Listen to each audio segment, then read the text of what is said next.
E fala, meus amigos, como vocês estão? Sejam muito bem-vindos a mais um vídeo. Hoje estamos aqui para continuar vendo nossos vídeos de Star Wars Outlaws, que a IGN posta toda semana, mostrando novidades sobre o jogo. No caso, já reagimos a muitos. O que falta pra gente é reagir ao vídeo de Open World do Star Wars Outlaws. Mas bora reagir, bora ver tudo aí e bora ver aí como que tá nosso aclamado Star Wars Outlaws. Se você não viu os outros vídeos, vai ver, que garanto que você vai gostar muito. Deixa o like, se inscrevam.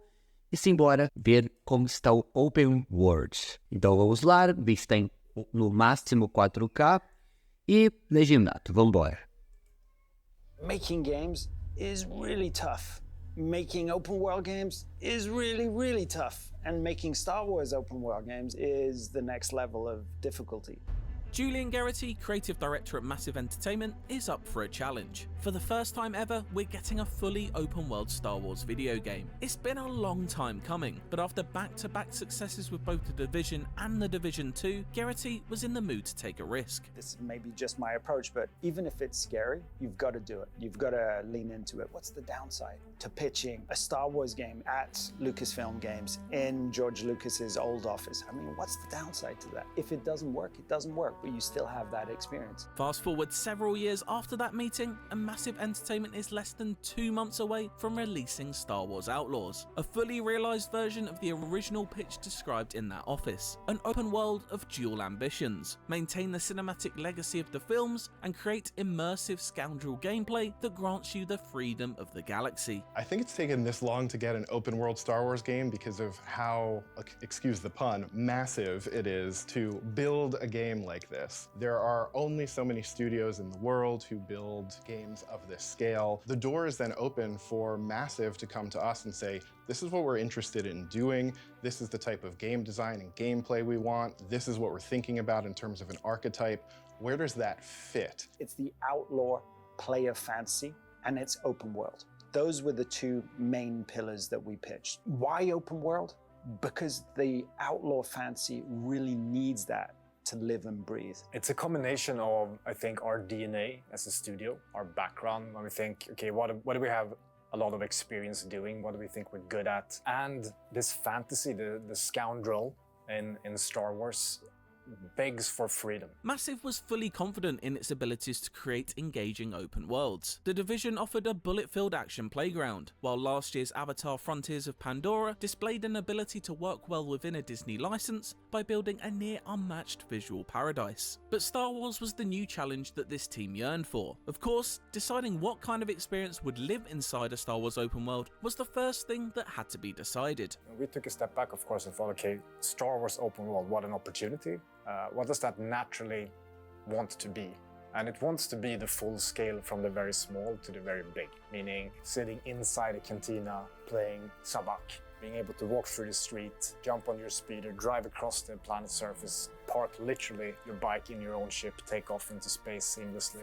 That vision of full scale helped secure a green light from Star Wars custodians, but getting Lucasfilm's blessing was just the key in the ignition. Translating the cinematic spectacle of the original Star Wars movie trilogy into an open world, set between Empire Strikes Back and Return of the Jedi, two of the most iconic films of all time, was the actual challenge. One that Massive set out to address in every aspect of Outlaws, from the way it looks and sounds to the type of action-adventure gameplay it supplies.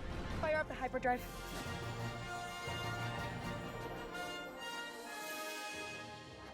The sort of cinematic ambition that we had was in presentation. So that doesn't mean cinematics necessarily. What I care the most about is the interactive part, right? What we did was take a lot of inspiration from the original trilogy, but with today's technology.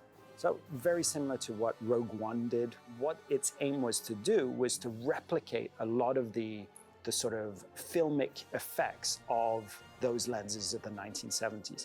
So you'll see barrel distortion on the sides, vignetting, film grain. Bacana, velho. Eles realmente colocaram os filtros que costumavam ter nos filmes de Star Wars, né? Da década de 1970, um filtro mais... É um filtro que deixa realmente com a cara dos antigos filmes. Isso é bacana, muito bacana, verdade. E as laterais vão vinhetando, né? Que é diminuindo a barra, assim, dependendo, tipo assim, quando vai aparecer uma mensagem, ou quando você chega em determinado lugar. Isso é bastante da hora, velho. Muito interessante. Muita gente, com certeza, vai criticar, né? Porque não é de todo gosto. mas é bastante bacana, pelo menos ao meu ver. Dramatic aberration, and of course, all wrapped up in an ultra widescreen presentation. It's a key point for open world games at large, but I think very much for Star Wars as well. And not always scale in that it needs to be grand, but it needs to be conscious. The scale of Tatooine needs and should and does in our game feel very different. It breeds open sand dunes, long sight lines. You see, it's easy to pick up any little anomaly on the horizon, and there might be an opportunity for you compared to the dense streets of Kijimi. Scale is something written into the very DNA of Star Wars, whether seen on the big or small screen. Greg Fraser, Rogue One's director of photography, recently told IGN that if you watch any Star Wars film, that's what it's all about. It's, knowing how big a human is going into this massive Millennium Falcon. How big the Millennium Falcon is going to this massive Death Star. It's scale upon scale upon scale. It's a philosophy Garrity and the team at Massive took into Outlaws when crafting the introduction to its open world. One of our intentions was, for the beginning of the game, to make it feel very small and then bigger and bigger and bigger and bigger. So, beginning of the game, you start off in one room and it's claustrophobic and it's meant to make you feel a little bit trapped. You open up and it's city streets, but it's contained. And then some narrative stuff and you steal a ship and you explode into the galaxy and all of a sudden you crash land on this planet, which is wide open world. That sort of sense of everything growing for you, and not just the scale of the galaxy, but the scale of the possibilities for you as a character, as a rookie outlaw. Vess, the underworld's favorite new scoundrel. Outlaws campaign tells the tale of Vess, a young scoundrel looking to build a team from across the stars in order to pull off one big space heist and remove the death mark placed on her by the Zerek Besh crime syndicate. It's the basis of a story that evokes many other adventures from across both games and film. I love Mass Effect 2. It was is one of my favorite games. I think there were so many influences, everything from Ocean's 11, Ocean's 8, to Star Wars itself, the previous films. Like, that heist feeling was always kind of in the fabric, to just tonally the films of Kurosawa, those original influences to George Lucas. Knowing what sort of story you want to tell is one thing. Telling an engaging story in an open world setting is another task altogether, and one that Kavari is well aware of, having written for Far Cry 4, 5 and 6, as well as The Division. It's one of the things you always have to keep in mind is, how are we going to weave a narrative and an open world together so that we're telling the story but also giving you the freedom to sort of go wherever you like. We had a really clear approach on Outlaws, which was, there was Kay's journey. We called them sort of lighthouses. There were key points that we knew we want her to hit these, and then that makes her story kind of part of the wider Star Wars narrative. But between those moments, we knew early on that if you got distracted by curiosity, the world had to react to that. It had to expect that the player is going to go off the beaten path. The things that lie off the beaten path are built in accordance to something Massive refers to as the 3-second rule, where within a few blinks of an eye, you can instantly understand the nature of a location or character and the story behind them. Before you even put life in them, they need to visually tell a story about what kind of place it is, what's happened in the past, what type of life and events have taken place in them. So they get that lived-in feeling, and that lived-in, relatable, substantial feel, I think, is a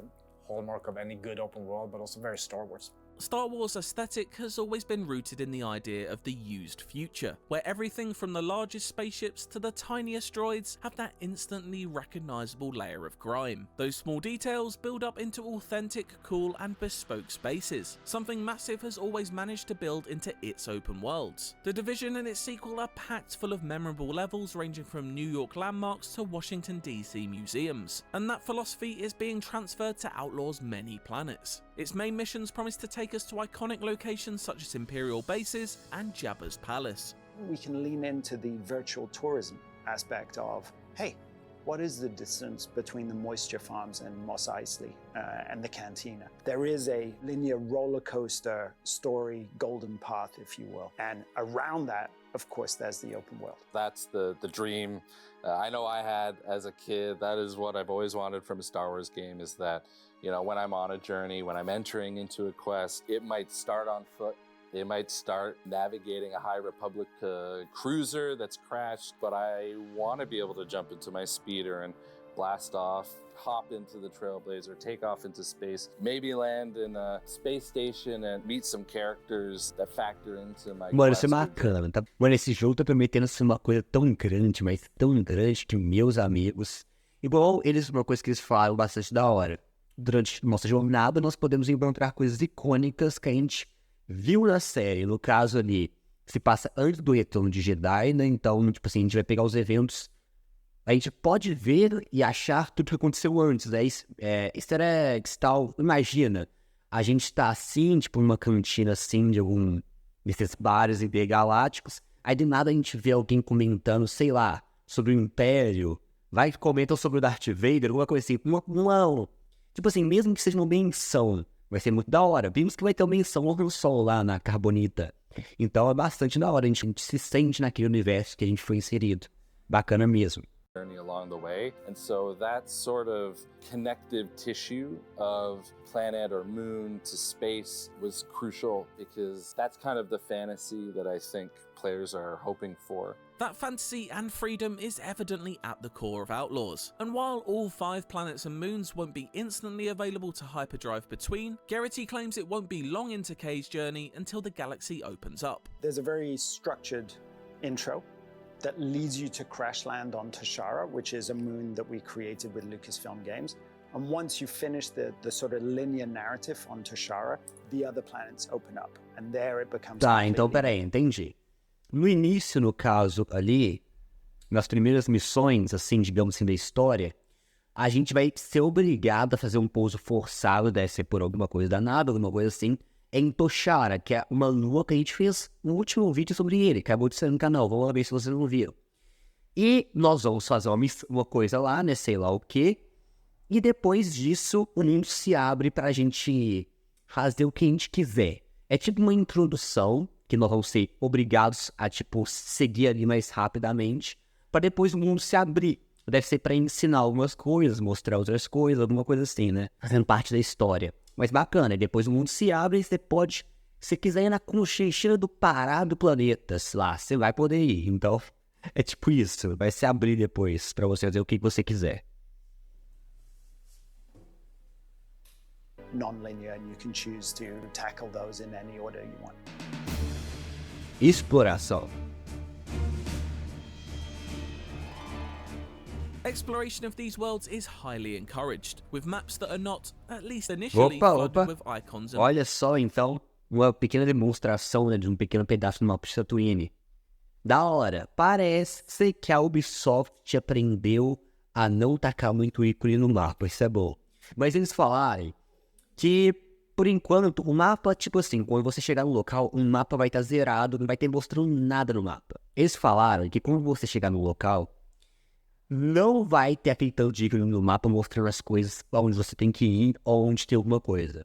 Você vai ter que procurar, e quando você achar, aquela área ali vai ficar marcada por onde você passou.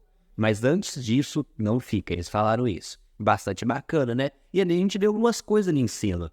Veículos, equipamentos, habilidades, mapas, um jornal, deve ser o que está acontecendo, né, no Star Wars, deve ser uma internet, entre aspas, do Star Wars, para saber o que está acontecendo, a reputação nossa, e também a database, que deve ser, né, deve ser um banco do Star Wars, sei lá, vamos saber depois, né. Bacana, velho, bacana, interessante. And points of interest, because you're seeing these places from a fresh perspective. Kay, as a character, hasn't seen the galaxy. So the first time Kay comes to Toshara is the first time you come to Toshara. And it's not an unknown, uncharted place. So you'll have a map of where you can see... É isso que ele falou. Ela nunca viajou pela galáxia, então vai ser a primeira vez que ela vai estar conhecendo tudo. obrigatoriamente você também, né? Então tudo que você vai descobrir vai ser uma coisa nova. No mapa não vai mostrar, tem um sinal de interrogação lá não sei aonde. Não vai mostrar isso. Você vai ter que procurar por si mesmo e descobrir. Isso é bacana, que te incentiva a explorar, porque não tá falando que você tem que fazer ou te mostrando aonde você tem que ir. Você vai explorar por conta própria. Mountains over there and stuff, but discovery is what gives you more information. You're going to have to take some risks. You're going to have to go to a cantina, and you can eavesdrop, pick up on some conversations that will lead you to another location that reveals a location within the open world that you have to get on your speeder to go and find. There will be a fog of war that you'll be able to clear up, and that's really where your curiosity will open things up even more. Each of Outlaw's worlds vary in size. Tashara, Massive's newly created moon, is around the same size as the jungle planet of Akiva, but a little smaller than the vast desert of Tatooine. It was less about how big, but more about how long in terms of traversal with the speeder it would be. 4 or 5 minutes non-stop, which doesn't sound like a lot. Eles falaram, né, que cada planeta e lua varia de tamanho, com certeza, né, isso é logicamente, né, cada um tem sua massa de tamanho, mas, então, um vai ser maior, outro vai ser um pouco menor, e se você pegar seu speeder e começar em alta velocidade em linha reta, na velocidade máxima, vai demorar mais ou menos de 4 a 5 minutos, se você não parar, e direto, para você atravessar o planeta. Igual ele falou, não parece muito, mas é muita coisa assim. But once you're committed, it's a fairly large amount. You're always going to be distracted. Assassin's Creed Odyssey, which was one of the games that we were looking at while creating this, you have different zones, so it's 2 or 3 of those together. And that doesn't even Igual ele falou, são 2 ou 3 zonas, ilhas, de Assassin's Creed Odyssey. Só que o negócio é o seguinte, em Assassin's Creed Odyssey, temos ilhas muito pequenas, ilhas médias e ilhas enormes, ele não especificou qual delas é. Então não dá pra gente fazer um comparativo, assim, tipo, deixar aberto assim. Senão a gente pode pegar uma ilha gigante ou uma ilha pequena, assim, não vai fazer sentido. Mas, de 4 a 5 minutos pra você percorrer direto com o speeder, que é muita coisa. Se você contar isso, dá muita coisa. Into account the vast areas of space that surround each planet and serve as entirely different areas of orbital exploration and opportunity. We'll cover that, as well as the starship side of the game, in greater depth later on in this month's IGN First. I said, run. Reputação e sistemas. In terms of mission design, we've seen action ranging from stealth infiltrations, frantic dogfights, high-speed chases, and intense blaster battles, with some quests even evolving to include all these elements at different stages. Star Wars Outlaws is thus perhaps better thought of as a single-player narrative action-adventure in the wrappings of an open world, something more akin to Marvel's Spider-Man than dense RPGs like The Witcher or Ubisoft's recent Assassin's Creed games. Its mixture of popcorn action and blockbuster narrative ambition is a departure from Massive's gear-based experience on The Division. It's a new chapter in the continued evolution of a studio that started life as a real-time strategy developer. I think if you look at the evolution of open world between Division 1 and Division 2, there's a life, a dynamism, a systemic quality to Division 2 that we didn't have in Division 1. I'm not talking about the presentation, the soft values at all. I'm talking about pure gameplay experience, single player or cooperative. That was very, very important to us to have as a living, breathing element that engages players while they're playing Outlaws. It's an evolution of what Massive has been doing in their games for years now, keeping worlds feeling bustling and alive even when set against post-apocalyptic backdrops or in the midst of galactic wars. We, in both Division games, but especially in the second one, developed what we call living world systems. So same thing here. We have systems that make sure that the world is always alive with movement, traffic, speeders zipping around, the Empire patrolling, the syndicates have footholds out there, sometimes more substantial events happen. It's really up to you if you want to engage or not. Perhaps Outlaws' most interesting method of breathing life into its open world is its approach to character progression. There's no leveling up or incremental stat boost to drop experience points into. Instead, Kay's ability and equipment are linked to experts, people you'll meet across the galaxy who'll grant you upgrades. Bacana, bacana. A gente não vai ter uma árvore de habilidades. Isso é muito bacana, porque as nossas habilidades, nós vamos conseguir elas, vamos conseguir mais habilidades, mais técnicas, procurando coisas e procurando pessoas específicas para nos ensinarem essas técnicas. Isso é muito bacana, porque não é só eu arranjar um vídeo de farmar, quebrar o jogo, pá, tudo e beleza. Não, isso vai ajudar a gente, na verdade, isso vai incentivar a gente a explorar. Porque, vamos supor, não é só chegar no cara também e falar, opa, me ensina isso aqui. O cara não vai entregar de bandeja o seu ensinamento. Ou ele pode pedir para você pegar alguma coisa e você vai ter que explorar para fazer isso. Ou alguma coisa assim. Isso é muito bacana e é uma dinâmica muito bacana, muito da hora. Bem da hora mesmo. Work. I heard you're the best shot on the planet. Oh, and you want to be second best. They are full-on characters. You don't know exactly who they are, what exactly they have to offer you, and how to reach them from the very beginning. So there's this journey of discovery here as well. Intel, clues, okay. Aqui, ele falou, você não sabe de início como achar essas pessoas. Você vai ter que procurar pistas de informações, conversar em cantinas. E cantinas são esses bares de Star Wars, tá? E você vai ter que procurar informações com as pessoas para ver se elas viram alguém assim, viram tal nome, viram alguém assim, para você descobrir e achar essas pessoas. E achando, vai ter que pedir o que elas mandam, sei lá, vai ter que se virar os 30. Bacana e é muito legal. A guy or gal or something that can do good things to my speeder here.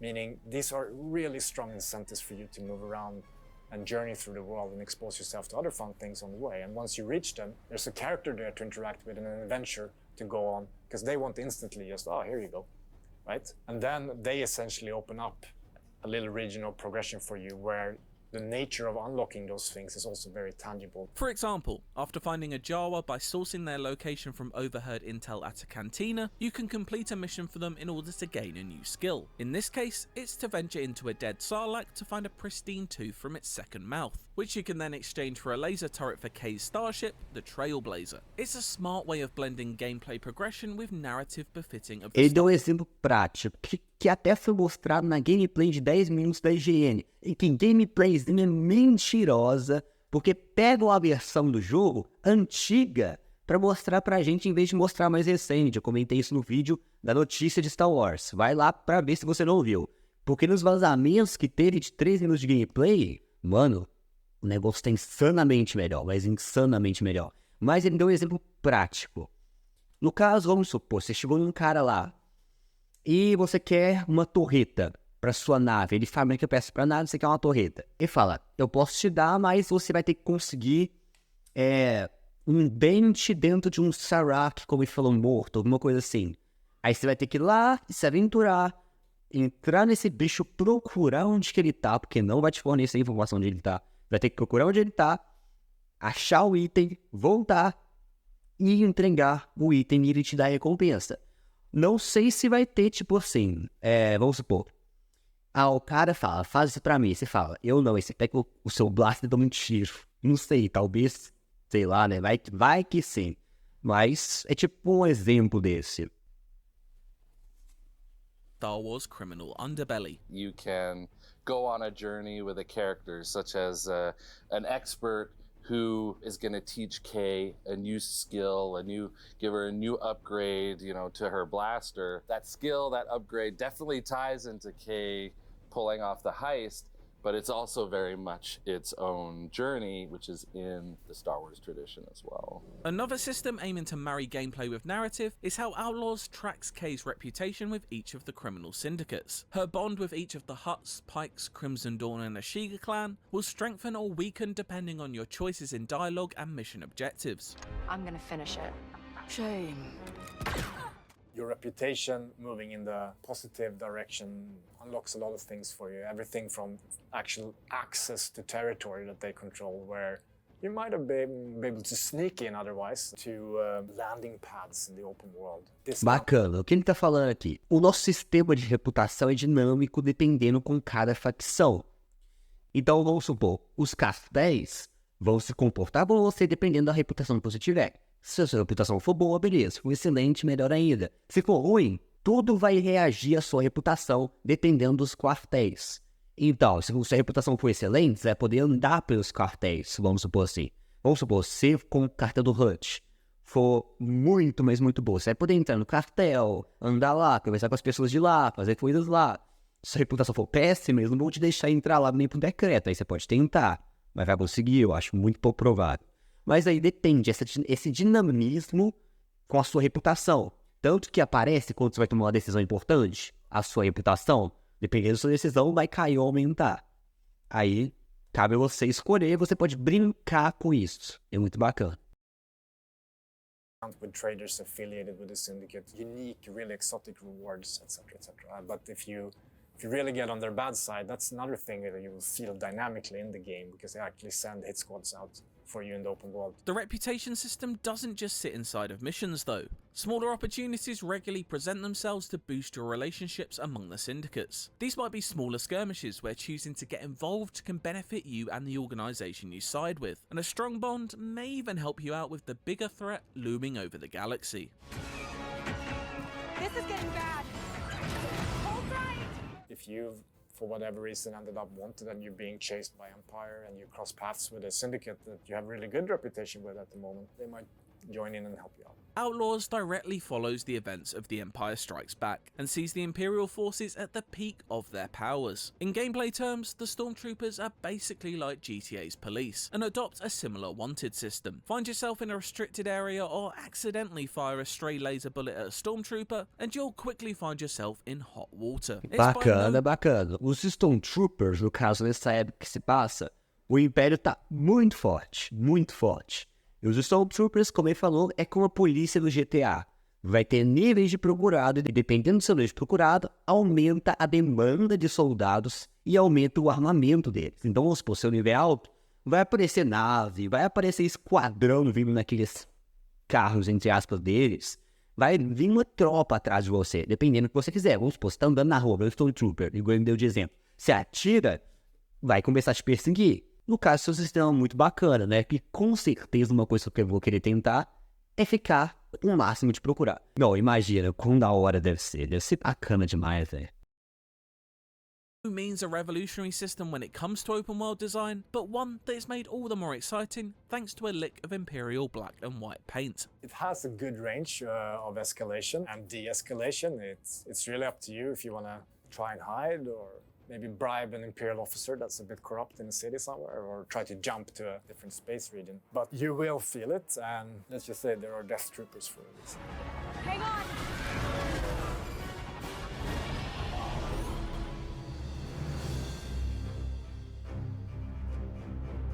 Beyond the main missions, expert side missions, and the reputation system at the core of it all, many other snackable activities exist in Outlaws open world. These range from quick contracts such as smuggling and stealing, gambling in Sabak, to playing asteroid-filled arcade shooter games, and betting on Canto Bite's Favia racing. All of these activities bolster your ever-growing supply of credits, which can be used to purchase new customization and gear options for Kay, her pet-like alien companion Nyx, and the Trailblazer. And yet, there's more.